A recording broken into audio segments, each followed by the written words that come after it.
At the heart of David Allen's Getting Things Done, or GTD methodology, is this idea that if you're keeping things in your head, you're not really being effective. Or to put it another way, by getting things off your mind into a trusted system, you have the best possible chance of both increasing your productivity and lowering your levels of stress. However, I've worked with countless people at this point, teaching them this methodology, and time again, I find that there are some subtle ways in which people are still keeping things in their head. And those little bits of keeping stuff in their head, using up brain cells, end up over time creating a huge drain on their energy. So if you want to get some of your energy back, whether you're just hearing about the Getting Things Done methodology or whether you've been practicing it for a long time, I'm going to show you in this video 3 ways in which you can improve your ability to get things out of your head effectively and simply. So I still recall the most grammatically cringe-worthy sentence I've ever uttered in my life.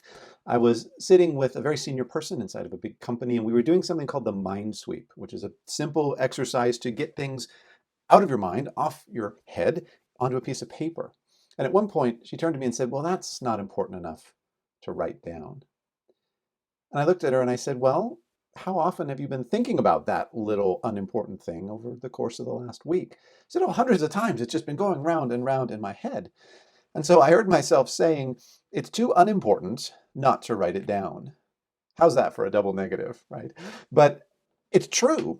Very often we've been trained to sort of filter, to sort of put certain thoughts away or aside, or at least try to. But the reality is your brain isn't all that great at it. If it were, it would put it aside and it would know when to bring it back to you, but it just doesn't. So like a puppy dog that you've told it's time for a walk, at some point in the future, it's just going to keep nagging you, going, "Is it time now? Is it time now? We're going for a walk now? How about now? Do you need to do that little tiny thing now? What about now?" Be kind to your brain. Get those little things out onto a piece of paper and from there into a trusted system. That's thing number 1. The second thing is that when you are actually clarifying and organizing those things that show up, let's say in a mind sweep that you've gotten out of your head, big and small, personal and professional, because again, your brain doesn't really care. It's all just commitments to it. But when you're trying to decide how to structure the results of those commitments in your system effectively, whether you're doing GTD or some other kind of approach, very often I find that people take the approach but forget that the whole point of this is to really get it all the way off your mind. And so they'll clarify a next action or a project and they'll move on, but there's a sense of, I'm not totally sure that's going to get handled. So it's a very simple question you can ask for yourself and answer. Is that off my mind for now? Is that off my mind for now such that I can move on, let's say, to the next Minesweep item? I can move on to the next email. And if it's not, there may be something else you need to put into your system. It may be a calendar reminder. It may be another next action that can happen in parallel with this one.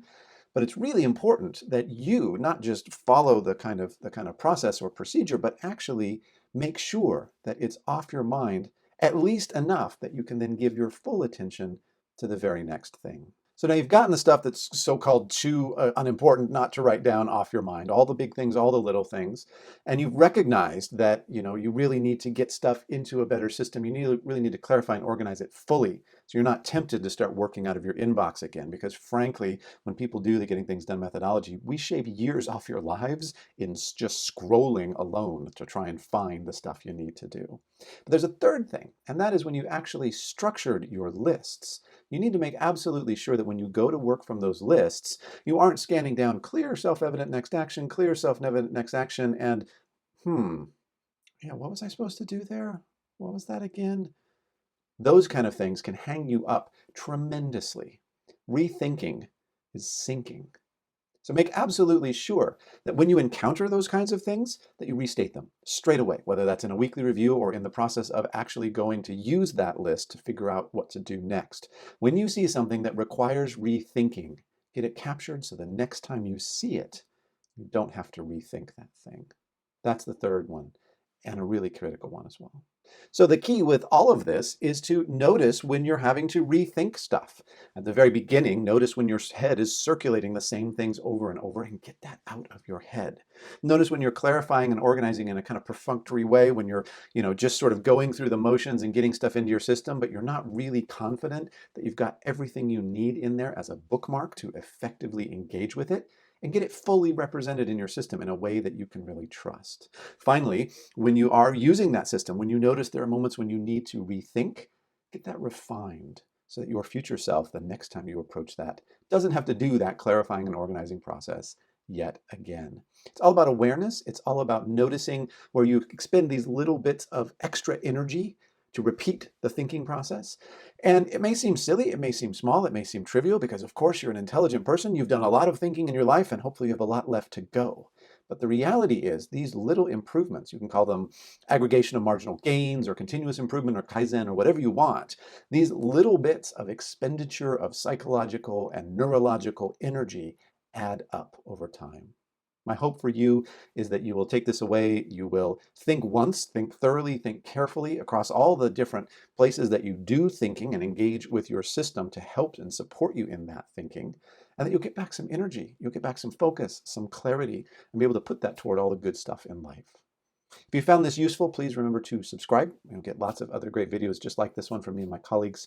And as always, leave comments. Love to hear about your journey with GTD and ways that you found to minimize rethinking and maximize your creative energy and your forward focus in life.